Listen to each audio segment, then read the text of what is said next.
गुस्से का इलाज। रोचक कहानी।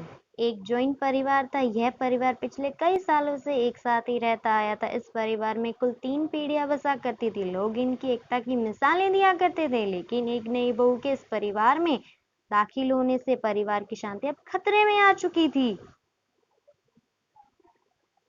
यह नई बहू स्वभाव की खराब नहीं थी, लेकिन जब इसे गुस्सा आता था तो वह किसी को भी कुछ भी बोल देती थी और उसे हर छोटी मोटी बात पर गुस्सा आ जाया करता था। इस वजह से अब पूरे परिवार में तनाव रहने लगा था। ऐसा लगता था कि इतने सालों से जो परिवार एकजुट था, वो अब कभी भी टूटकर बिखर सकता है।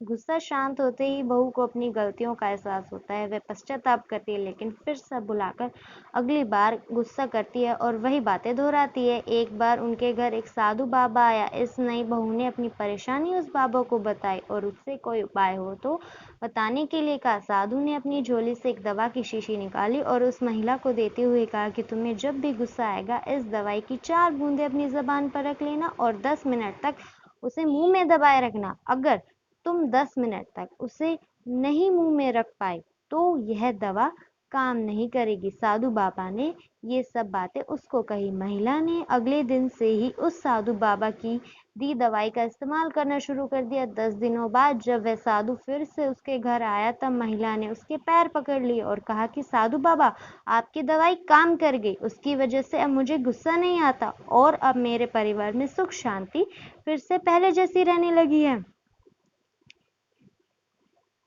साधु ने हंसते हुए कहा कि मैंने तुम्हें जो दवाई दी थी, दरअसल वह कोई दवाई थी ही नहीं। शीशी में तो मात्र पानी भरा था। तुम्हारा गुस्सा किसी दवाई की वजह से नहीं, बल्कि गुस्सा आए तब शांत रहने की वजह से खत्म हुआ है। कहानी अच्छी लगी तो चैनल को सब्सक्राइब करें, कहानी को शेयर करें। Thanks for watching.